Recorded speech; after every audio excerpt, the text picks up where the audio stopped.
പെരുമ്പാവൂരിൽ മകൻ അമ്മയെ വെട്ടിപ്പരിക്കേൽപ്പിച്ചു.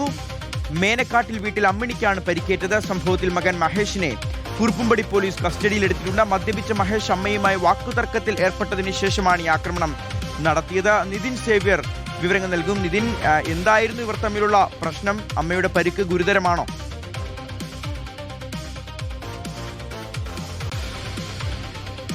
ഷിയാസ്, കഴിഞ്ഞ കുറേയേറെ നാളുകളായി ഇത്തരത്തിൽ മദ്യപിച്ചെത്തി മഹേഷ് വീട്ടിൽ നിരന്തരം പ്രശ്നമുണ്ടാകാറുണ്ട് എന്നാണ് പോലീസും നാട്ടുകാരും പറയുന്നത്. അങ്ങനെ നേരത്തെയും പലതവണ മഹേഷിനെ നാട്ടുകാരൊക്കെ തന്നെ താക്കീത് ചെയ്തിരുന്നു ഇത്തരത്തിൽ അമ്മയുമായി പ്രശ്നമുണ്ടാക്കരുതെന്ന് ചൂണ്ടിക്കാണിച്ചു. ഏതായാലും ഇന്ന് വൈകിട്ടാണ് ഈ സംഭവം നടക്കുന്നത്. മഹേഷ് മദ്യപിച്ചെത്തി ഈ അമ്മയുമായി വലിയ തോതിൽ വാക്കുതർക്കമുണ്ടാകുകയും അതിനുശേഷം ആ വീട്ടിലുണ്ടായിരുന്ന ഒരു കത്തിയെടുത്ത് ആക്രമണം നടത്തുകയും ചെയ്യുകയായിരുന്നു.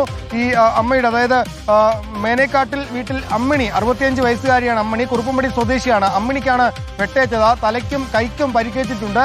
ശരീരത്തിൽ നിലവിൽ സ്റ്റിച്ചിട്ടുണ്ട്. നിലവിൽ പെരുമ്പാവൂർ ആശുപത്രിയിൽ ചികിത്സയിലാണുള്ളത്. ഇയാളെ അപ്പോൾ തന്നെ പോലീസ് മഹേഷിനെ കസ്റ്റഡിയിലെടുത്തിട്ടുണ്ട്. മഹേഷിനെ കസ്റ്റഡിയിലെടുത്ത് ഇപ്പോൾ അല്പസമയത്തിനകം മജിസ്ട്രേറ്റിന് മുന്നിൽ ഹാജരാക്കുമെന്നാണ് മനസ്സിലാകുന്നത്. ഏതായാലും സംഭവത്തിൽ പോലീസ് കേസെടുത്ത് അന്വേഷണം ആരംഭിച്ചിട്ടുണ്ട്. നേരത്തെയും പലതവണ സമാനമായ അനുഭവങ്ങൾ, അതായത് ഈ ആക്രമണത്തിലേക്ക് പോയിട്ടില്ലെങ്കിലും നിരന്തരം വീട്ടിലെത്തി വഴക്കുണ്ടാക്കാറുണ്ടായിരുന്നു മദ്യപിച്ചെത്തി. ഏതായാലും നിലവിൽ പോലീസ് അന്വേഷണം ആരംഭിച്ചിട്ടുണ്ട്. ഷിഹാസ്, ശരി നിതിൻ.